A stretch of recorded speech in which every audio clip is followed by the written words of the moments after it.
Bismillah ar-Rahman ar-Rahim, alhamdulillah, wa salatu wa salamu ala rasulillah, sallallahu alayhi wa sallam. We have discussed quite a few topics of zakah, who can receive zakah, the importance of zakah, and also important, can I give my zakah to? I must now the one that is paying, alhamdulillah, Allah's put me in that situation, that position even, better word, a position where zakah becomes farad on me. So how can I pay my zakah to whom?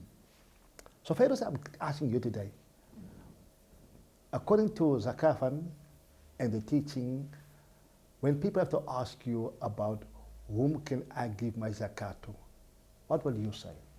Shukran Maulana, I think that's a very important question, and I think it's a question that we get every single year. And I'm glad people tend to ask the question because I feel that they're learning and they want to distribute or discharge of their zakah correctly. So generally the way it works, and the easiest way it works, is you look at your kind of lineage structure. So you look at your lineage up and you look at your lineage down. So if you look at your lineage up, so maybe it would be easier maybe to tell you who you cannot pay your zakah to. Who you cannot pay your zakah to is your parents, your grandparents and the great-grandparents. You can't pay, if you look in terms of down your lineage, you can't pay to your children, grandchildren, great-grandchildren, obviously so forth. However, anybody on your sides of your lineage you can. So if you look at your brothers, your sisters, your aunts, your uncles, nieces and nephews, etc. However, you cannot pay your zakat to your wife. There is obviously another view, and Maulana may come into, where the wife may pay her zakat to her husband.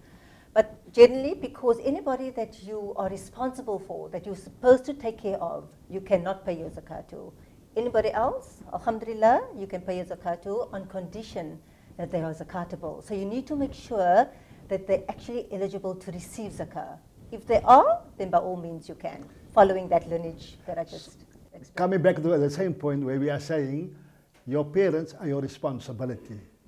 And your grandparents and your great-grandparents right up to those are also alive still. Mm-hmm. And the children become your responsibility, even your grandchildren. But the question is, why as a Muslim would you want to give your zakah to your parents or your children or your grandchildren? I want to pay the school fees. Use your own money. Don't use the money which Allah has actually made it as an ibadah for those that are near and dear to you.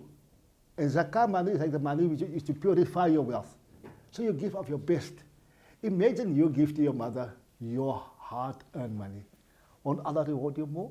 Absolutely. If you give to your grandchild, Allah might put them in a different position. Would you want to give your own money or zakah money to your family? So those to the sides.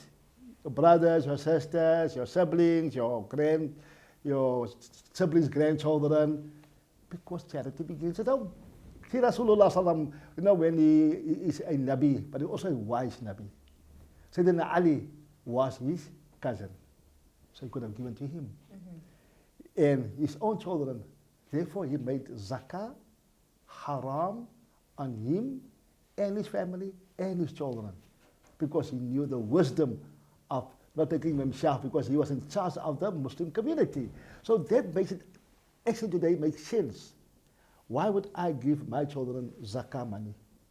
Because I have to pay zakah, so pay zakah, so I have money, I have assets, I have wealth. So why not distribute my own wealth to my family and my zakah to those who can take zakah from me? This Ramadan, do more. SANZAF, changing lives through development and relief.